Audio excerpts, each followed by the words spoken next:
پانی پیتے ہیں جو کہ صحت کے اصولوں کے خلاف ہے۔ صاف الفاظ میں اسلامی روزے میں 2 کھانوں کے درمیان کا وقفہ اتنا زیادہ نہیں ہوتا، اس لیے لوگ تمام کام ایک ہی وقت میں کرنے پر مجبور ہوتے ہیں۔ روزہ کھولتے ہی لوگ عام طور پر سونے کے لیے بستر کی طرف بھی نہیں جا سکتے، کیونکہ انہیں کچھ وقت اپنے گھر والوں کے لیے بھی رکھنا ہوتا ہے۔ اس کے علاوہ مساجد میں افطار اور پھر تراویح کی نماز میں ان کو بہت سارا وقت ضائع ہو جاتا ہے جو وہ اپنے اہل خانہ کے ساتھ نہیں گزار سکتے۔ نتیجے کے طور پر وہ سونے کے لیے دیر سے بستر پر جاتے ہیں۔ روزہ رکھنا انسان کی جنسی زندگی کو بھی متاثر کرتا ہے۔ سب سے پہلے مسلمانوں کو صرف رات کے وقت اپنے ساتھیوں کے ساتھ سیکس کرنے کی اجازت ہے۔ دوسرے یہ کہ انہیں فجر کی نماز سے پہلے پورے بدن کا غسل کرنا پڑتا ہے۔ یہ ایک بار پھر سونے کا وقت کم کر دیتا ہے۔ لوگوں کو پانی گرم کرنا پڑتا ہے، خاص طور پر سرد جگہوں پہ اور سردیوں میں۔ لمبے بالوں والی خواتین کو اپنے بالوں کو خشک کرنے کے لیے نہانے کے بعد کافی وقت صدیوں میں لوگوں کے پاس اپنے گھروں میں باتھ روم کی آسائش بھی نہیں تھی اور انہیں عام حماموں میں جانا پڑتا تھا۔ اب ذرا تصور کریں کہ آدھی رات میں مردوں اور عورتوں کے لیے حمام میں جانا کتنا مشکل تھا۔ اور پھر اگلے 30 روزوں تک کھانے اور سونے کے اس غیر فطری ان نیچرل پروسیس کو دہرایا جاتا ہے۔ مسلمان مبلغین کی طرف سے پیش کیے جانے والے جوازوں میں سے ایک یہ ہے کہ اللہ نے مسلمانوں کو زیادہ کھانے کا حکم نہیں دیا، اس لیے جو افراد زیادہ کھانا کھاتے ہیں وہ اپنے اعمال کے خود ذمہ دار ہیں۔ تاہم یہ استدلال اس حقیقت کو نظر انداز کر دیتا ہے کہ قیاس کرنے والا اللہ تعالیٰ انسان کی فطرت کو سمجھنے سے عاری ہے۔ طویل بھوک کے بعد انسانی ہارمونز بہترین طریقے سے کام نہیں کرتے، جس کی وجہ سے لوگ جب کھانے کا سامنا کرتے ہیں تو ضرورت سے زیادہ کھاتے ہیں، اور یہ ایک فطری رد عمل ہے۔ زیادہ کھانے کے خلاف مشورہ دینے کے باوجود مسلمانوں کی ایک قابل ذکر اکثریت جسمانی اثرات کی وجہ سے اسی طرز عمل میں مصروف رہتی ہے۔ مسلمانوں میں زیادہ کھانے کا رجحان گزشتہ 14 صدیوں سے برقرار ہے اور مستقبل میں بھی جاری رہنے کا قوی امکان ہے۔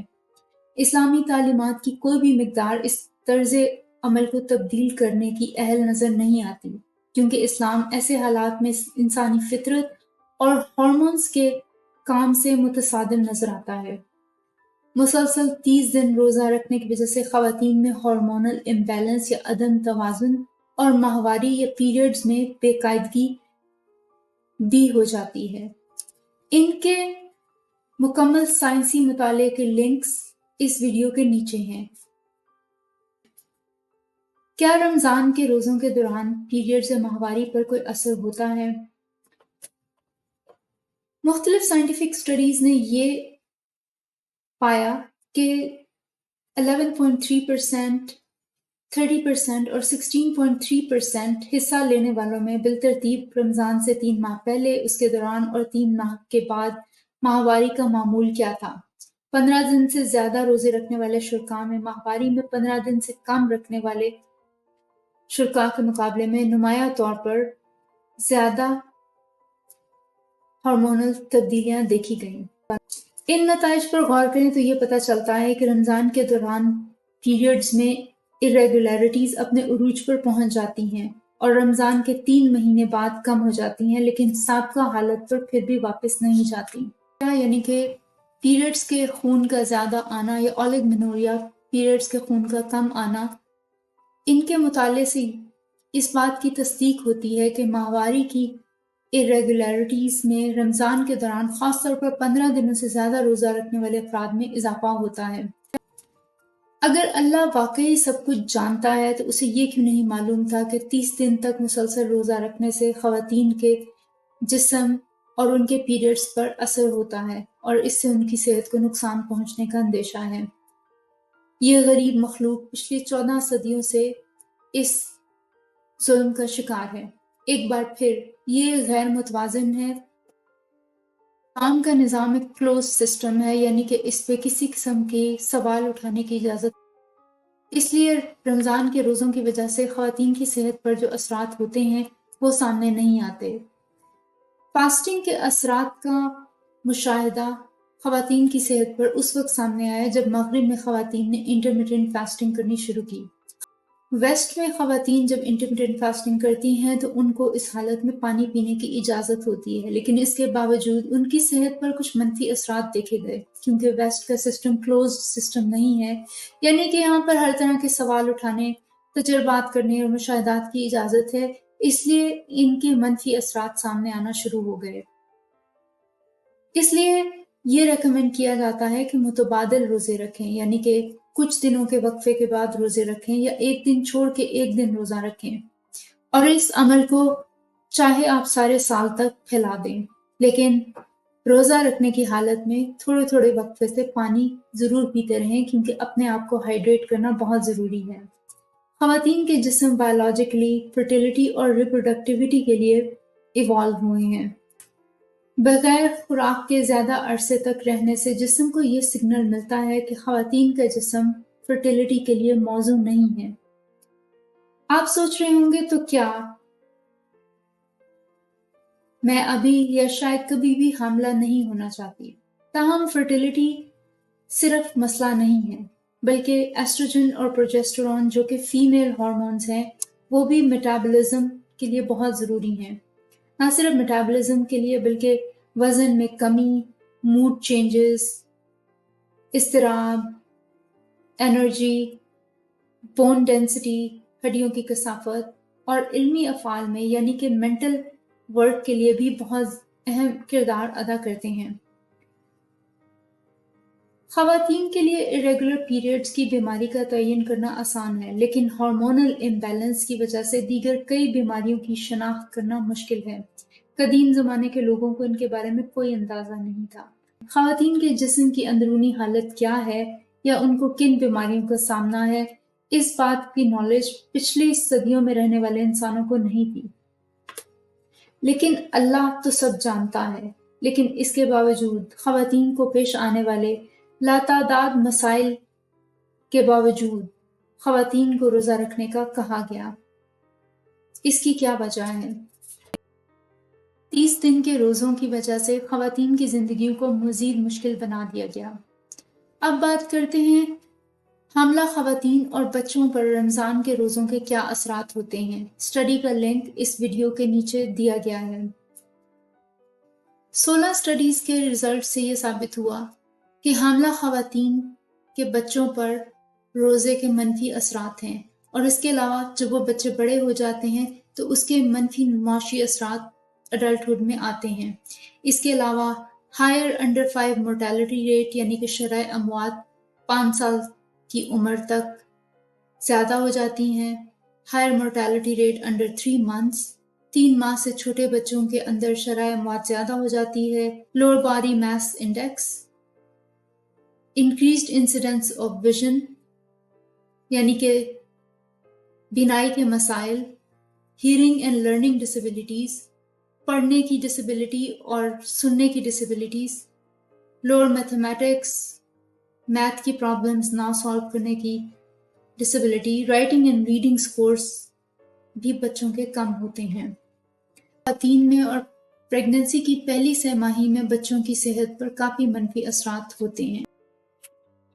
اسلام کی ایک بہت بڑی فتویٰ ویب سائٹ میں یہ سوال پوچھا گیا کہ کیا میری بیوی جو میرے 10 ماہ کے بیٹے کو دودھ پلاتی ہے رمضان کے روزے نہ رکھے تو کیا یہ جائز ہوگا؟ اس کا جواب یہ ملا کہ حاملہ یا دودھ پلانے والی خواتین کے لیے جائز نہیں ہے کہ وہ روزہ نہ رکھیں جب تک کہ ان کے پاس عذر نہ ہو۔